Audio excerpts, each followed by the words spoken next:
News Malayalam exclusive ആസൂത്രണ ബോർഡിലെ PSC പരീക്ഷാ തട്ടിപ്പിൽ കൂടുതൽ രേഖകൾ ആവശ്യപ്പെടാൻ ക്രൈംബ്രാഞ്ച് സംഘം PSC ആസ്ഥാനത്തെത്തി. PSC കൈമാറിയ രേഖകളും പരിശോധിക്കുന്നു. കൂടുതൽ രേഖകൾ ആവശ്യപ്പെട്ട് PSC ചെയർമാന് കത്ത് നൽകി. അനിരു അശോകനാണ് വിവരങ്ങളുമായി ചേരുന്നത്. അനിരു, എന്തായാലും ഈ ആസൂത്രണ ബോർഡിലെ തട്ടിപ്പിൽ കൂടുതൽ ദ്രുതഗതിയിലേക്ക് അന്വേഷണം ക്രൈംബ്രാഞ്ച് സംഘം നീങ്ങുന്നു എന്നുള്ളതാണ്. നിലവിൽ എന്താണ് സാഹചര്യം?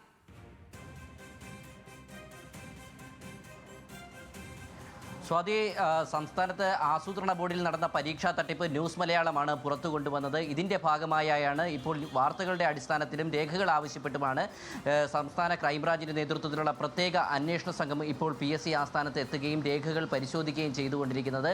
ഈ 3 തസ്തികകളെ, അതായത് ആസൂത്രണ ബോർഡിലെ chief industrial and infrastructure, chief planning coordination, chief perspective planning, ഈ 3 തസ്തികകളിലേക്കും പൊതുപരീക്ഷയാണ് നടത്തിയത്. ഈ പൊതുപരീക്ഷ എഴുതിയ 228 ഉദ്യോഗാർത്ഥികളുടെ 58 മാർക്കിന് മൂല്യനിർണ്ണയം നടത്താതെയാണ് 1ാം റാങ്ക് നൽകിയത്. അത് ഇടത് സംഘടനാ നേതാവിനായിരുന്നു എന്നുള്ളതാണ് നമ്മൾ ന്യൂസ് മലയാളം പുറത്തുവിട്ട വാർത്ത. ഇതിൻ്റെയൊക്കെ രേഖകൾ ആവശ്യപ്പെട്ടുകൊണ്ടാണ് ഇപ്പോൾ പ്രത്യേക അന്വേഷണ സംഘം, അതായത് ക്രൈംബ്രാഞ്ച് DYSPയുടെ നേതൃത്വത്തിലുള്ള അന്വേഷണ സംഘം ഇപ്പോൾ PSC ആസ്ഥാനത്തെത്തിയിരിക്കുന്നത്.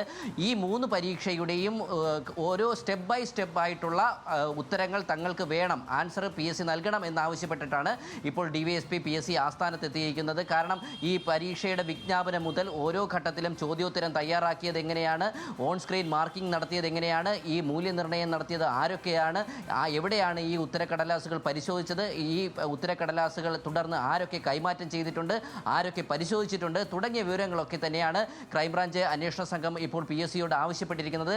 ഈ ക്രൈംബ്രാഞ്ചിന് അല്ലെങ്കിൽ പ്രത്യേക അന്വേഷണ സംഘത്തിന് വിവരങ്ങൾ ലഭ്യമാക്കുന്നതിന് വേണ്ടിയിട്ട് ഇപ്പോൾ PSC ചെയർമാൻ്റെ നേതൃത്വത്തിൽ തന്നെ ചെയർമാൻ അഡ്മിനിസ്ട്രേറ്റീവിൻ്റെ ഒരു വിഭാഗത്തിൽ ഒരു പ്രത്യേക സെൽ PSC ആസ്ഥാനത്ത് രൂപീകരിച്ചിട്ടുണ്ട്. 9 അംഗങ്ങളടങ്ങിയ ഉദ്യോഗസ്ഥരാണ് ഇപ്പോൾ ഇതിനു വേണ്ടിയിട്ട് ഈ പറയുന്ന PSC പരീക്ഷാ തട്ടിപ്പുമായി ബന്ധപ്പെട്ടിട്ട് ക്രൈംബ്രാഞ്ചിന് കൃത്യമായി ഉത്തരങ്ങൾ കൈമാറുന്നതിന് രൂപീകരിച്ചിട്ടുള്ളത്. ഈ ഉദ്യോഗസ്ഥ സംഘം ഈ വിവരങ്ങൾ ശേഖരിച്ച് സെക്രട്ടറിക്ക് കൈമാറണം. സെക്രട്ടറി വഴി ചെയർമാനും, ചെയർമാൻ വഴി കമ്മീഷൻ അംഗങ്ങൾക്കും ഈ പറയുന്ന എന്താണോ ക്രൈംബ്രാഞ്ചിന് നൽകേണ്ടത് അത് ബോധ്യപ്പെടുത്തണമെന്നുള്ളതാണ് നിലവിലെ തീരുമാനം. ഇന്ന് രാവിലെ ഒരു 10:45 കൂടിയാണ് അന്വേഷണ സംഘം PSC ആസ്ഥാനത്ത് എത്തിയിരിക്കുന്നത്.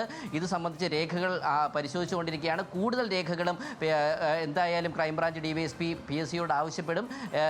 ഇപ്പോൾ ഈ ക്രൈംബ്രാഞ്ച് അന്വേഷണ സംഘം ഇപ്പോൾ PSC ആസ്ഥാനത്ത് പരിശോധന തുടരുകയാണ്. സ്വാതി. ശരി അനിരു.